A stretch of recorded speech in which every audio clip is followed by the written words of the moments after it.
আজ আমি mix fried rice বানানোর একটা রেসিপি তোমাদের সঙ্গে শেয়ার করছি। এর জন্য কিছুটা বোনলেস চিকেন নিয়েছি। চিকেনের মধ্যে আধা চামচ আদা রসুন বাটা, কিছুটা সয়া সস, স্বাদমতো লবণ আর দিয়েছি গোলমরিচ গুঁড়ো দিয়ে মেখে এক সাইডে রেখে দিলাম। এরপরে চিংড়ি মাছ নিয়েছি। চিংড়ি মাছের মধ্যেও সেম আদা রসুনের পেস্ট, গোলমরিচ গুঁড়ো, সয়া সস আর স্বাদমতো লবণ দিয়ে এগুলোকে মেখে এক সাইডে রেখে দেবো।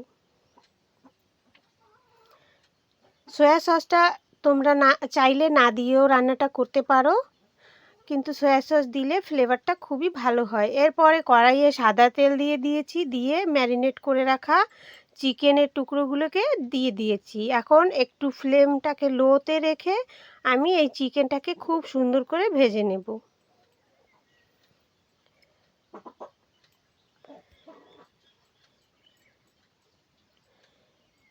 চিকেনটা ভাজা হয়ে গেছে। এখন এগুলোকে আমি একটা পাত্রে তুলে নিয়ে আগে দিয়ে ম্যারিনেট করে রাখা চিংড়ি মাছটা দিয়ে দিয়েছি।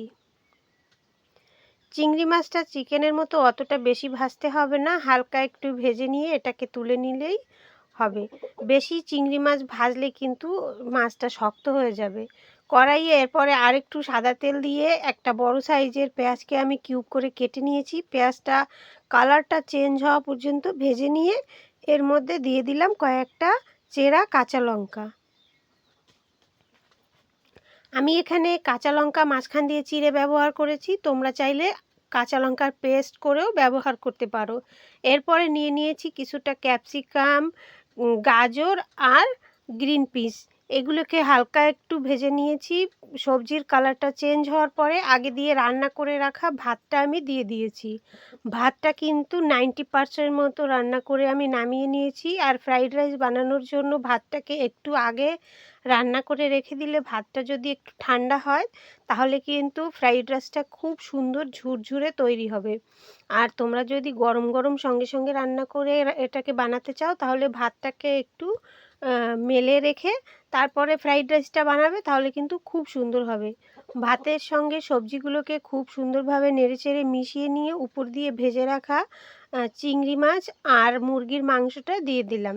এরপরে একটু সময় গ্যাসের ফ্লেমটাকে লোতে রেখে এটাকে খুব সুন্দরভাবে মিশিয়ে নিতে হবে। আমি আজকে 6 জনের জন্য মিক্সড ফ্রাইড রাইস তৈরি করছি। মিক্সড ফ্রাইড রাইসটা তৈরি করলে একটু বড় পাত্রে তৈরি করবে, তাহলে দেখবে মেশাতে খুব মানে সুবিধা হবে। এরপরে ভেজে রেখেছিলাম কিছুটা কাজু আর কিশমিশ, সেটাও উপর দিয়ে ছড়িয়ে দিয়ে আবার খুব সুন্দরভাবে মিশিয়ে নেব একটা পাত্রে। এখন এটাকে তুলে তোমাদের কাছ দিয়ে দেখিয়ে দিচ্ছি। এটা কিন্তু খেতে খুবই সুন্দর হয়েছিল। আর তোমরা চাইলে এর মধ্যে 1 চামচ চিনি ছড়িয়ে মিশিয়ে নিতে পারো। তো রেসিপিটা ভালো লাগলে অবশ্যই একবার নিজেদের বাড়িতে তৈরি করে দেখবে। আশা করি খুবই ভালো লাগবে। টাটা।